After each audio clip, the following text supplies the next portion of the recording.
Have you guys felt kind of an uneasiness over the last several months? I know that I have.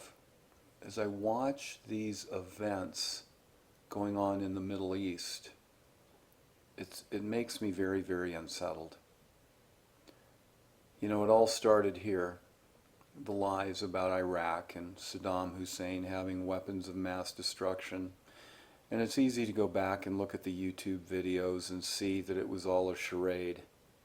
Actually, when they pulled Saddam out of his hiding place, he looked totally confused because he couldn't understand why America was attacking him when they were the ones that put him in power. And then, of course, it really started over here with Afghanistan. Searching for the person responsible, Al-Qaeda, however politically irresponsible you want to pronounce it. But even the guy that supposedly was the mastermind in the whole situation worked for the CIA at one time. Osama bin Laden. Matter of fact, back in 2003, a number of people went up to President Obama and said, your plans to be president in 6 years have taken a serious turn to the worse because there's this terrorist named Osama bin Laden, and Obama and Osama are so close to being the same, similar to the ring that President Obama wears on his left hand that can give you a good idea on where his heart is. Now, if somebody wants to be a Muslim or an Islamic, I have nothing against that, but it was easy to see if you remember back when the presidential elections were going on the first time and he was standing on a stage and refused to put his hand over his heart for the national anthem and refused to wear a American flag pin. And now look at what we have. Born and raised in Indonesia, middle name Hussein. Guys, is it really that hard to see the forest for the trees? Now, am I saying that President Obama is a bad guy?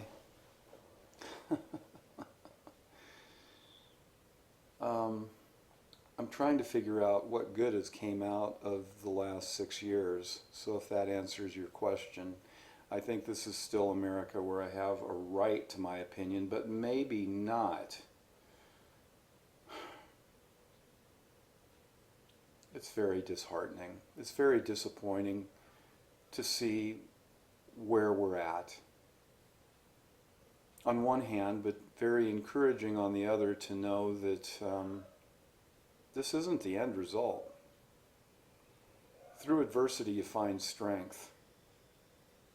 And I find myself crowned with adversity today and praying for strength today.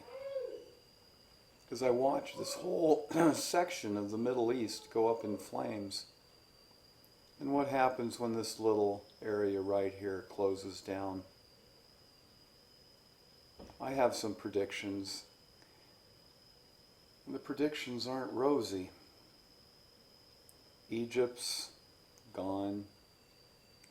Saudi Arabia, our best friend, all these guys hate us. And why are we even over here? Honestly, why are we over here? For natural gas, oil, and drugs. What a wonderful country the United States has been. Well, they got to have Syria so they can get to this body of water here to create a shipping lane. How convenient. But there's a problem. Israel. And when the bombs start raining down on Syria, the bombs are going to start raining down on Israel. And when the bombs start raining down on Israel, this whole area is going to be chaotic. And of course that gives an opportunity to have a peace treaty. Unfortunately, there are so many people that hate the United States. I believe that perhaps this might be one of the final chapters for many large cities in the United States. There's been a lot of prophecy, a lot of people saying that America is going to burn. The big cities are going to go under hellfire. And I hope not.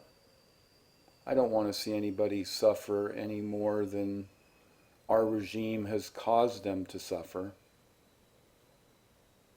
But life goes on. And it's not going to be pretty. Take a look at some of the damages that have been done to all these wonderful people. Men, women, children, businesses gone, homes gone, generations gone. It's kind of like reverse abortion. Here in America, we just abort them out of the womb. I don't think that they have much abortion here in the Middle East. I'll give them credit for that. I'm sure there's a lot of good people here. Just like in Iraq. Think about this. There was like 140 tribes living in peace and cooperation. And now all those tribes are killing each other. The same way all over the Middle East.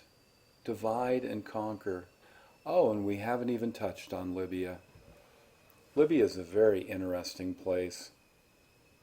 Muammar Gaddafi was painted as a tyrant. Was he? Perhaps. But I bet you didn't know that everyone that graduated from high school got a brand new car. That was 2 years ago. Gas was 19 cents a gallon, and oh yeah, if you got married, you got a $50,000 down payment on a new home. Jobs were plentiful. Libya was like the Cancun of Africa. Exotic, beautiful, well planned. And now it sits in rubble. It's just amazing. Take a look at Sirte by the Sea. It looked just like Cancun. And now it's all gone. Unfortunately, I believe that we're headed for the same fate. I think the world is headed for the same fate because the army of hell has descended upon this world. And very few of us know how to fight back. And even if we do know how to fight back, it's not going to be a pretty scenario. It's not going to be easy to get out of this world and enter into eternal life. But we can do it. Don't you hear the teapot?